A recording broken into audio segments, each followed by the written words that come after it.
Hello, this is SJ Bennett, also known as Quellism, and we are back to Rigging Gronky. This is Rigging Gronky part 45.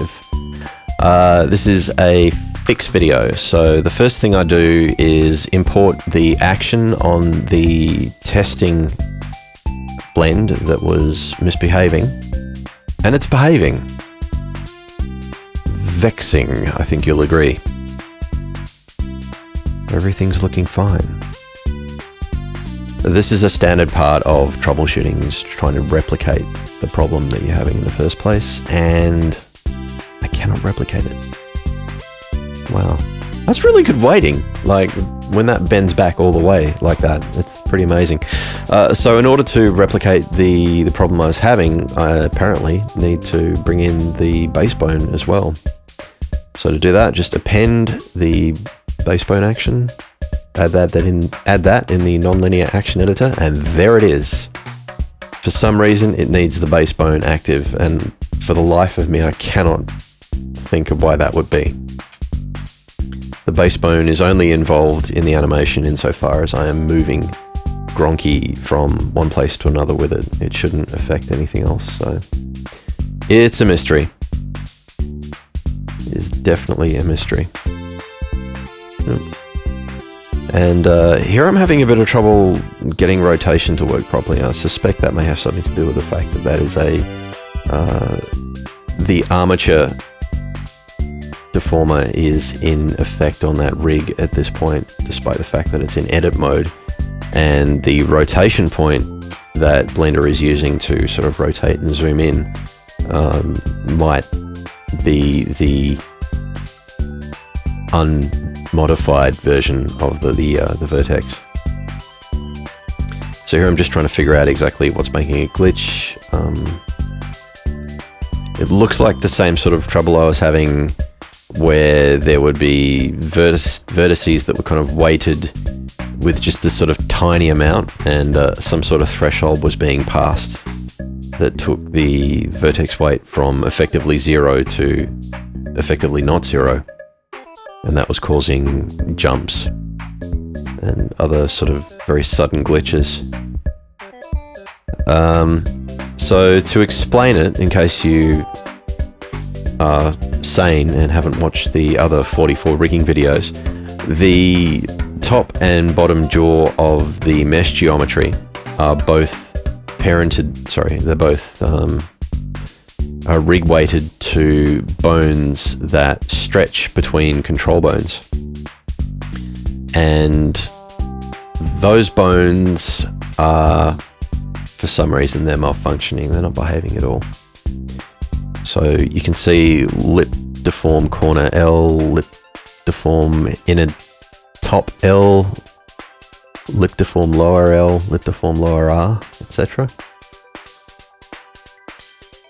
And you can see that the rig is just exploding for reasons absolutely unknown. There's also a couple of other minor explosions going on the right bicep there, which I can't quite figure out why that's happening. But at any rate, so what I'm doing is removing the affected vertices. Yeah, I'm just getting rid of the shape keys.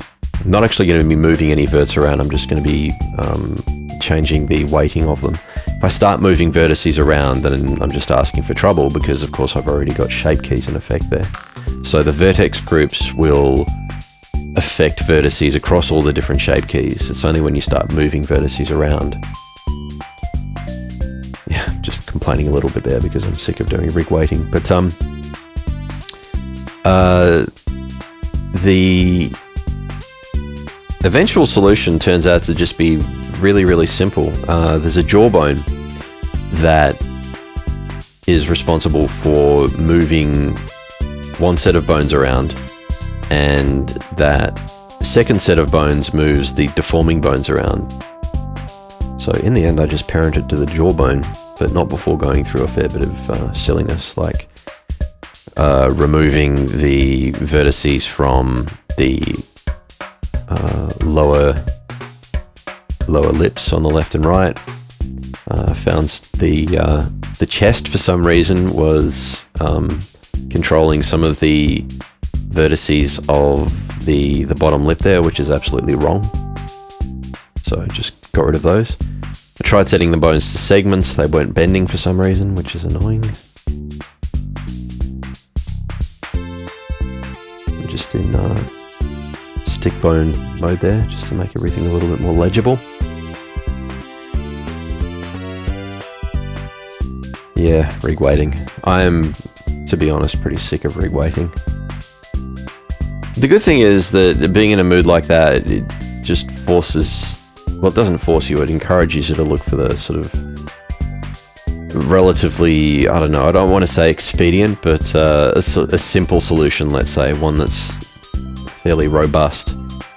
So what I'm doing here is just creating an animation where the bottom jaw drops down, and I can then use that as a test. So just by scrubbing back and forth on that animation, I can make the jaw go up and down, and in doing so, ensure that the rig weighting is correct. So here I'm still trying to weight that part of the mesh to those bones I was talking about before, which are stretched between another set of control bones. Those control bones are the ones that control the lips. So they're doing a perfectly okay job on the lips, but that's only because they're hooked to the vertices on the curve. When it comes to the mesh, they're not quite doing such a good job. There's possibly too many layers of bones going on there. May even be a depth graph problem, I'm not sure. I kind of like Gronky with the Amazonian frog colouring there. He's like a cross between a frog and a turtle and a fish.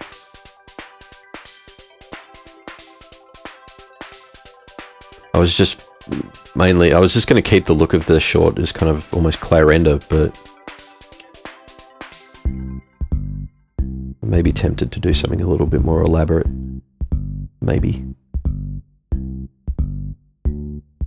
So that's looking good now, except it isn't, because there's still other problems on the bottom jaw.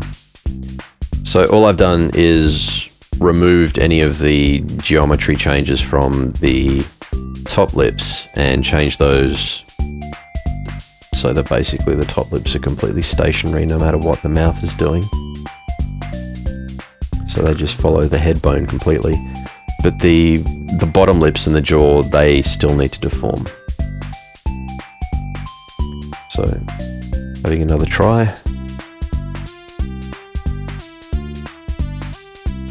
Just trying to figure out how to get all this to play ball.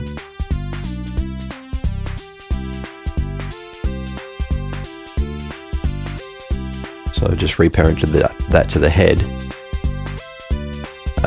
But it seems like the positions of the, and I might even be about to drop back into the into that layer of the rig so you can see it, and I'll point it out. Or I might not be. Yep, there we go. So you can see one of the bones that's highlighted right there has a corresponding bone across the other side of the head on the bottom lip. Actually no, I've highlighted the jawbone there. Okay, tell a lie.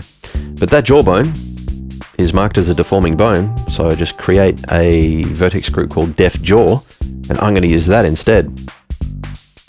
That's a much simpler solution. There are many less moving parts in that particular solution, much less fancy,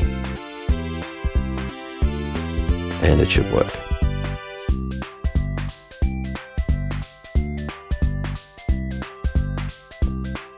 I'm not sure why I went for the solution that I did, but well, I'm not sure why I went for the initial solution that I did. Maybe I saw it sort of used well in another place. So there you can see that there's a bit of the other vertex groups kind of interfering, so I'm just taking away the head weight there.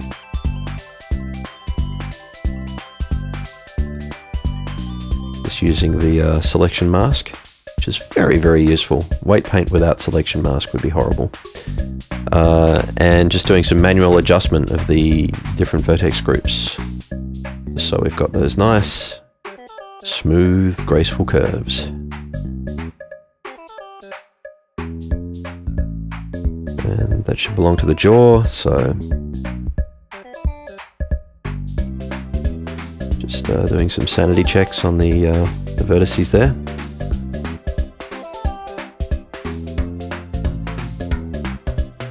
And that should all be tickety-boo from now on. Now, I have a confession to make. There was a bunch more animation work after this, and it didn't get recorded for some reason. So I apologize for that profusely. Animating Gronky Part 7 will not be a thing.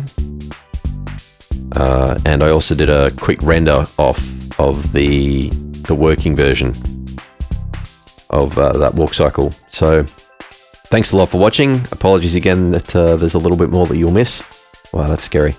And I'll see you next time. Until then, have a good one.